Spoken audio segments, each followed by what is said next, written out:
It's UofL Today on 93.9 The Ville. Here's your host, Mark Hebert.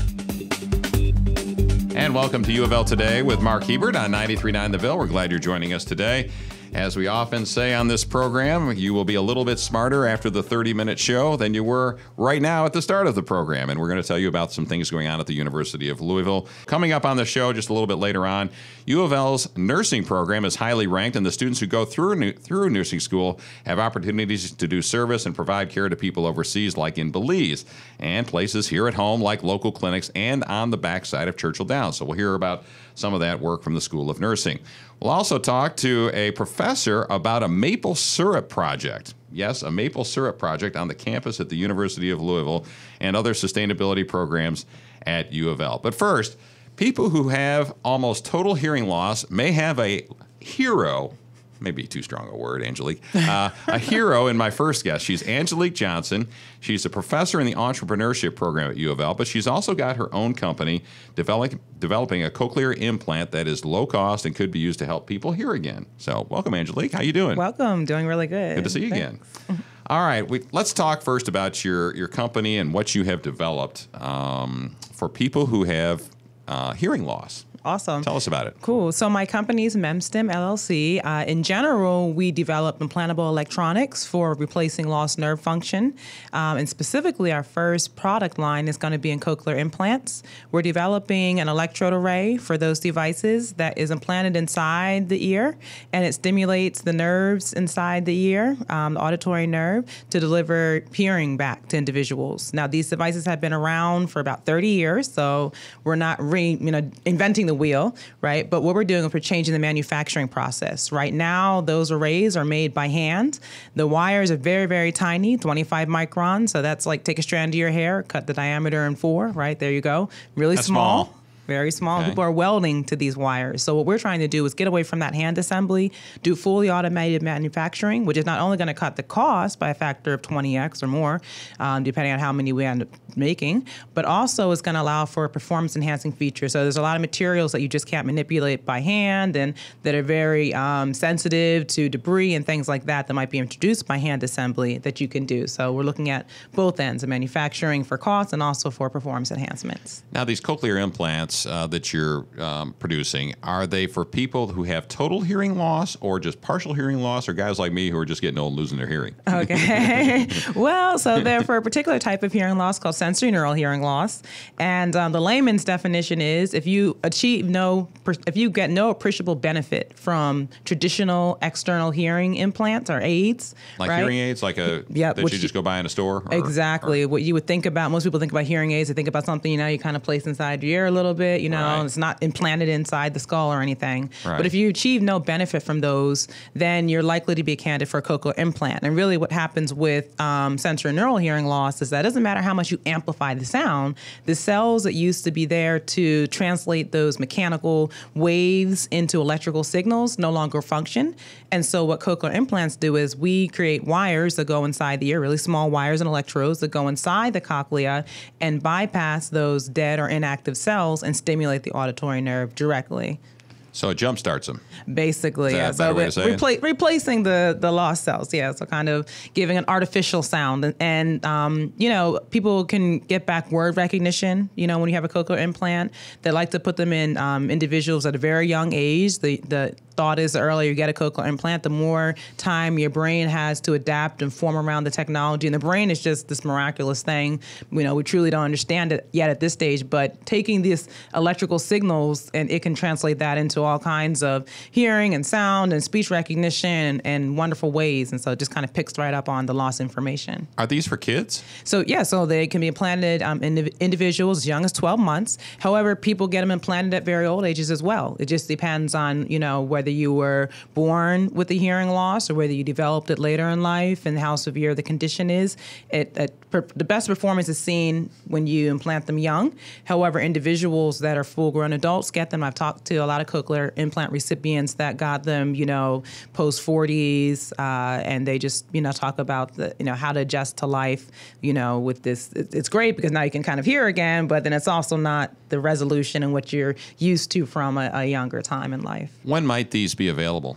So right now, cochlear implants are already available, right? Been around for 30 years. But my technology in particular, we're looking at entering into clinical trials over the next 2 to 3 years. We still have to prove out the safety and efficacy of the devices using other models before we're at the stage where we can put them into human beings in clinical trials.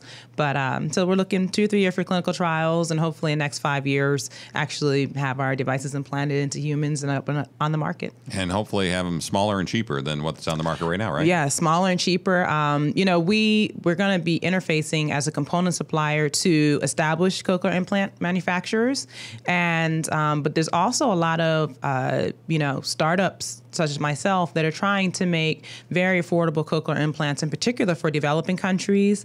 These devices usually cost around $30,000. If you're in the U.S., maybe you get some discount if you're in a developing country, maybe $20,000, but that's a lot of money. And so there's a couple of companies, in particular in China and India, that are trying to reduce the cost of the, not just the array, but the circuitry. And combining our reduced cost array with their reduced cost circuitry, then you get a complete device that could, potentially be a lot more accessible to individuals that, can't afford, $20,000, $30,000 device. That have bad hearing loss. All right, we're talking with Angelique Johnson, who's a professor at the University of Louisville and also an entrepreneur and a researcher. You came to the University of Louisville recently. Why? How'd you get here? Yeah, cool. So when I came to University of Louisville, I was research faculty, basically term faculty in the College of Engineering, working in the Micro Nanotechnology Center, kind of just like spur up development in that. I had started the company in Michigan, and like most companies come out of university, it's, you either take investment from private firms early on, or you go the grant route. We decided to go the grant route, and so that's a longer timeline. So, I also wanted to investigate, do I want to do the tenure track route or not, just being realistic with you. And so during that first year, we were able to raise a significant amount of money to carry forward the company full-time, for me being a full-time employee. Right. And so now my affiliation to university is I heavily use the micro nanotechnology facilities, wouldn't be able to operate without them.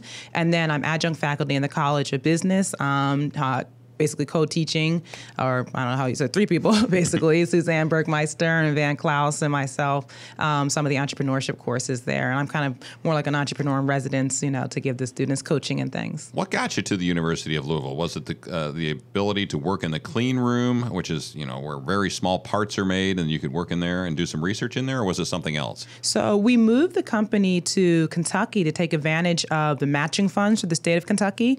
So even when I first moved to Louisville, the company was still based in Michigan. I wasn't sure that I would stay in Louisville, and that really became a deciding factor. It's okay. Well, Michigan clearly has the same resources to a certain extent, but when the state of Kentucky is going to match grant funds that you get, not only for phase 1 for SBIRs, but also for phase 2 to a very high amount, that's kind of a no-brainer. And then you have the wonderful facilities, and it's it's kind of like, okay, why not move here? I got you. All right. Well, we're glad to have you here.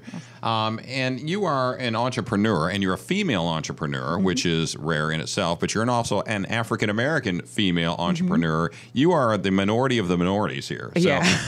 so what do you, now you're teaching entrepreneurship classes at the University of Louisville. What message do you have to other African-American women or men or anybody about entrepreneur, getting your own business started, and how to do that? Yeah. So I think there's actually more of us out there than people realize. But being, coming from kind of the tech space, it kind of starts with, well, how many African-American females or males are getting engineering degrees or science degrees in the STEM area, and then, computer science, computer engineering degrees, and then taking that and spinning out to a company. So there's more of us than people perceive, but it is hard to do that kind of an environment. I always say people tend to bet on the horses that, are familiar to them, right? And so when you're an African-American female, and there's not that many of you out there, it's like, okay, well, this is either a unicorn or this is like a mule. And that's what people are thinking, really. And so what my advice is almost not even so much to the African-American community, because I think there's so many of us so brilliant doing so many wonderful things, but it's just the general entrepreneurship community. I think that people are going to, more and more become familiar with the talents and the abilities, in a diverse community, and just open up more to the option of, hey, hey, it may not be something that you're familiar with, looking at in the, in this community, but that's no reason that, we can't take off. And there's a lot of people actually in Silicon Valley, looking at the issue now, and some pretty wealthy individuals that come from a diverse background. They're really trying to change the framework of how funding and things go. So. Right. Angelique Johnson, good luck with the classes. Good luck with the product in your company. I'm sure you'll be successful. Awesome. Thank you. I'm glad you're here at the University of Louisville, by the way. Thank you. Whitney Nash is the Associate Dean of Practice and Service in UofL School of Nursing. We'll have to ask her what practice and service means. She's here to talk about the amazing service learning opportunities and the people being helped by UofL's nursing students, both here and abroad. And you brought with you Kimi Rakes. Yes. Kimi Rakes, who is a UofL grad, right, Kimi? Yes, that's right. All right. Get right up on that microphone there. Don't be shy. I won't bite you. You might bite it. But well, Whitney, thank you for coming on the show. Kimi, thanks for coming. Let's talk a little bit about what does it mean, practice and service. What is that in the School of Nursing? Certainly. I sort of coordinate any practice activities relative to certainly advanced practice nursing. So nurse practitioners who work in the community who are also faculty members with the School of Nursing. So there's a range of things we do. We work with student health. One of our biggest areas is the Kentucky Racing Health Services Center. And we have 5 nurse practitioners who, through their faculty agreements, provide services there free of charge. Well, explain what that is for people who don't know what that is. So it's any health-related services that would be sort of if you went to see your own primary care provider. It would be anything from sore throats to hypertension to high cholesterol, those types of things. And you talked about the racing thing, though. That's at Churchill Downs, right? That's at Churchill Downs. It's any active worker in the horse racing industry in the state of Kentucky. So they could come from Keeneland. They could come from any area that has a horse racing track. This is not the jockeys and the trainers. These are actually the folks that work on the backside, that muck the stalls, exercise the horses, and such. And what services do the UofL nursing students provide? What do they do? Our nursing students rotate through the clinic, and there's a clinic actually on the backside at Churchill Downs? It's actually located on Haywood Avenue, which is across the street, and it's an old schoolhouse there. Mm-hmm. We've been there this is our 11th year. And students rotate through there. They could be nurse practitioner students. They could be our undergraduate nursing students. And they do observation, but they also provide direct care under the supervision of the faculty there. All right. Kimi, did you do that when you were... I did actually shadow Dr. Nash there at the horse track clinic. I did. Yeah. Okay. And when did you graduate from UofL? It was... It seems like so long ago, but I think it was August 2013 is when I graduated. Okay. Yeah. Seems like forever ago. It does seem like forever ago. And so, what are you doing now? So I actually work at Jewish Hospital in their intensive care unit. It's kind of a medical cardiac ICU, and so I've been working there for about almost 3 years now. Okay, and so what did you learn at the University of Louisville, perhaps through programming and the service? So I actually went with Dr. Nash to Belize for the International Service Learning Project. So we went in March of 2013. It was over spring break. And so this is what we want to dive into. Yeah, go ahead. Okay. Go ahead, sure. So we went to Belize. It was a multidisciplinary project. So actually we went with dental school, we went with just administration, and then nursing. So what we did is that we found a need in the community in Belize, and our need for nursing was vision. And so we screened vision in adults and in children in the schools, and we provided corrective lenses, and we also did colorblind testing with the children in the schools. So that's what we did as a nursing standpoint. And then dental provided a dental clinic where they did tooth extractions, and then just administration. I think their project was bullying. Mm-hmm. So they addressed bullying in those schools. So there were several groups from UofL that went together down to Belize and did a kind of a holistic... Yeah, it really is an interesting format because it's interprofessional. So even though each of the individual professions develop their own program, they work in work groups that are interprofessional teams. So in the schools when we're teaching things like vision, doing vision screening, good eye health, that would be a team of nursing students, communication students, justice administration that would all be working together to provide that. And then the other students would then rotate through the dental clinic. So we would have nursing students, communication, JA students get to see what a fully functional dental clinic might look like in an underserved area. We're talking with Whitney Nash and Kimi Rakes. Kimi's a graduate of the UofL School of Nursing, and Whitney still works there. And why do you think it's important that these students have that experience, some sort of, I'm going to call it an international learning experience, but you can call it what you want. Well, the School of Nursing really prides itself on international, regional, and local service. And we really try to focus on the interprofessional aspect of that. And the feedback that I get from the students, and I do require most of our students in it's a little variable between programs, but to do a reflective writing piece. So it gives me some feedback on really what it means to them to be able to do this. And I've never had a student say, gosh, I wish I didn't participate in this program.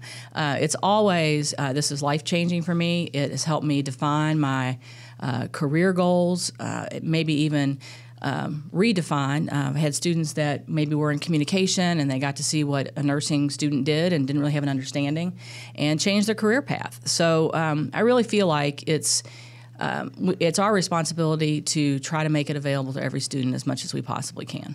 And did it help you, Kimi, when you saw people that walked in, I assume that were poor, maybe hadn't had access to health care in Belize, or on the backside of Churchill Downs, a lot of folks are that way. Did it help you figure out, A, I want to I want to be a nurse, and B, this is something that could really make a difference? Oh, absolutely. Yeah. I mean, like Dr. Nash said, it is life-changing. It's really eye-opening because you do serve these underdeveloped areas in Belize, but you have it here at home also. So it definitely made me know for sure, like, I wanted to be a nurse and help those that don't have access to health care like we do here so easily. Well, and it's really exciting, too, because Kimi's just recently been accepted into our brand new Doctorate of Nursing Practice program that launches this fall. So we're really happy to have another quality student join our program. Since you took us down that road, what is that program? Go ahead and give it sure. a pitch. I'll give it a pitch. It's actually the sort of direction that schools of nursing are going in, where nurse practitioners who traditionally have been educated in the master's programs are now moving towards a doctorate. So it's a clinical doctorate program, similar to what pharmacists with the PharmD and then physical therapy is done with making it an actual clinical doctorate. So it's different than the PhD, which is research focused. This is very clinical focused. So when Kimi gets done with our program, she will be eligible to set for her nurse practitioner certification, but will also have a clinical doctorate at the end of the program. So does that put them in a position to get a better job, more pay, or what does it do? All of those things, okay. But and there's always the question, so what would be different if I was master's prepared versus doctorally prepared, because there will still be some of those programs available as a nurse practitioner. And what we like to talk about is the fact that our students, we feel, will be more prepared to really take research and translate it into practice.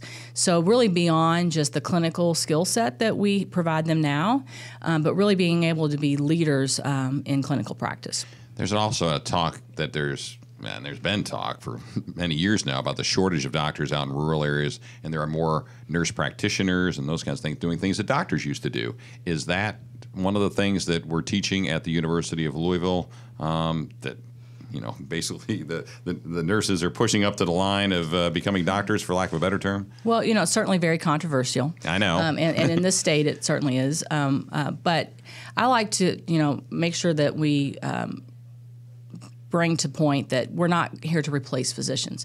There's lots of patients to be seen, especially with the Affordable Care Act. More folks have access, and so we need qualified providers to provide primary care. There's a lot of different viewpoints on this subject, but certainly I see in the future that a lot of primary care is going to be provided by nurse practitioners, and that physicians are moving into more specialty roles. I don't know if that will be fully developed in my lifetime, but I think I see that as a move. Right. Kimi, what do you hope to do going in this Doctorate of Nursing program? So I got selected into the specialty of acute care. So I'll be staying in the intensive care units. So I'm hoping to work along with physicians. Actually, at Jewish Hospital, they do have acute care nurse practitioners that work alongside the physicians. So I'm hoping after the completion of this program, I'll be hired onto their group. And what would you say about the University of Louisville School of Nursing to folks out there who may be listening, a mom and dad or someone who's younger than you that might consider this? It's a fantastic organized program. I do feel it really did prepare me well for real life nursing practice, which I'm a lot of my coworkers that went to different programs can't say the same, but UofL does really prepare you for real life nursing practice. You were ready once you walked into Jewish Hospital. You knew what the heck you were doing. Well, I needed a little assistance, Okay. but as far as the knowledge and the skill, I definitely learned it from Well, I UofL. feel comfortable that you know what the heck you're doing if I go to Jewish Hospital tomorrow, okay? All right. Whitney Nash, appreciate it. And Kimi, thanks for coming on. Appreciate it. Good luck with your further studies and Thank your job you. at Jewish Hospital. All right. Thanks for having us. All right. Sitting in front of me right now is Melissa Michaels. She is a biology professor at the University of Louisville, and she's also involved in some of the sustainability efforts on campus and trying to inspire more women to get into the science fields. Well, that sounds like a good thing to do. Melissa, welcome. Yes, thank you so much. I'm very glad to be here. Thank you for this opportunity. Sure. All right. Well, let's start with a sappy thing to talk about, a sappy story. Ba-dum-bum. I'm here all week. Tip your bartenders and waitresses. Yes. You had a project on campus with your class to produce some syrup. So tell us about that. Yes, so I was approached by biology professor, Dr. Linda Fuselier, on campus. I'm from the education department, and I guess word got around that I was a decent teacher. And so they asked me to teach this special section of Biology Lab 104 for non-science majors on campus. Now, a lot of my research... So those used to be the kids like me that were communications majors right, that yes. don't know much about science. Yeah, I got and you. the funny thing too about this is a lot of my students were fifth or sixth year seniors, because as this is a required course to graduate, they just put it off to the last semester. Doesn't surprise me. But I'm glad they did. I really enjoyed working with these students. They're hardworking, and I was very thankful to be their teacher. So I was approached with this idea of tapping the maple trees on campus. And that took a lot of groundwork. My students and we did a lot of research on maple trees. We figured out where the maple trees were on campus, how to tap the maples, which trees to tap, like the DBH, the size of the tree, diameter at breast height, how big the trees had to be to tap them. So there was a lot of work that went into tapping the trees before we actually did it. And we also collaborated with a lot of people on campus. Justin Mogg from the sustainability program here at UofL, as well as Greg Shetler and Paul. Yeah, I don't know. And the maintenance I know Greg. guys. So they were very helpful in facilitating this opportunity. So why'd you decide or why did anybody decide, well, let's go tap the maple trees? Well, there was a gentleman, Dave Barker, who my understanding is he approached UofL and asked if he could tap the maple trees. He owns a farm, Urban Ducks Farm, out in the East End, and he was curious about, hey, what about tapping the maple trees in an urban area? And since sustainability, a focus here at UofL is sustainability and using the campus as a living laboratory, it seemed like a great fit for us to actually tap the maple trees here on campus. All right, so you went and found all of the maple trees. How many maple trees are there on campus? Oh, by gosh. the way? Well, Do you know? we tapped only 12. There's Okay. more than 12, but we only tapped 12. All right, so you tapped 12 trees, and I assume you put the little metal thing in, you tap it in with a Yeah. hammer, or you had the students do it, I guess. Yeah. Right? Mhm. All So right. we went out one day, and we have great pictures of that, of the students drilling the trees, and we researched how far to drill them, about 5/8 inches in, because of the anatomy of the trees. You want to drill into the sapwood or the xylem, not into the heartwood, because the sapwood is where the sap actually flows. So we don't want to go past that. We want to go in there. And the students had a good time researching all of that information as well. So the purpose of the project was what? The purpose of the project was to tap the maple trees in hopes to get more people interested in science. So a little bit, especially women and minorities. So my background as a teacher, I didn't know I loved science until I was in my master's program, where I fell in love with environmental education, and I didn't even realize I had been doing science since I was a kid. By hiking and observing and classifying plants and dissecting insects. I didn't even know that was science, because typically in the classroom it's, memorize these vocabulary words and fill out these worksheets. And so I knew, some of the research says that if you don't catch students by middle school, then they're not going to do science as adults. But I knew that wasn't true because I didn't know I loved science until my master's. So I saw a great opportunity to use this maple tapping project to help encourage women and minorities to get in science, even though their major was not in a science field. my hope was that they could get out in the environment and see the benefits of doing projects and research with the environment. So closing the loop on the maple syrup tree tapping. What happened with you tap the trees? Yes. Did you go out with little buckets and get the sap rolling off and produce some syrup? What happened? So the reason I'm laughing is because while we were tapping the trees, 2 of our drills stopped working. And we also got stopped by the campus police, which was funny. You were defacing the trees? Yeah. Well, and at first I was kind of like, oh, what? Like, why are they, Well, that makes sense if you're putting holes in trees. Right. I'm thinking if I'm a police officer, hey, what are they doing? And then I was really thankful that this campus cares about trees. This campus really does care about the trees, and the students here and the faculty here really do care about U of L. And so although we were stopped by the police, I was thankful because that showed me that students do care about the environment here at U of L.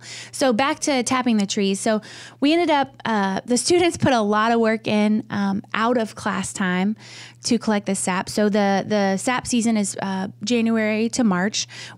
In order to for the trees to produce sap, we need the below freezing nights, and then the above freezing temperatures with the warm sun during the day, so that helps create sap flow. So the students had about a 2 to 3 week data collection window where they were put into groups to go monitor the sap collection from the trees. And we had metal buckets set up, and you could see the sap coming and flowing into the buckets. And I even tasted it a little bit, and it was a little bit sweet.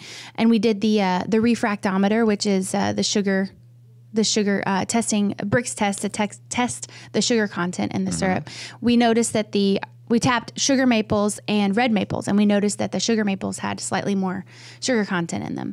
So over this 2 to 3 week period of data collection, the students were out there doing field work on the ground floor, taking the sap and dumping it into larger a big vat barrels, on campus. And there's some funny things with that. One of our buckets got ran over, and just silliness with field work.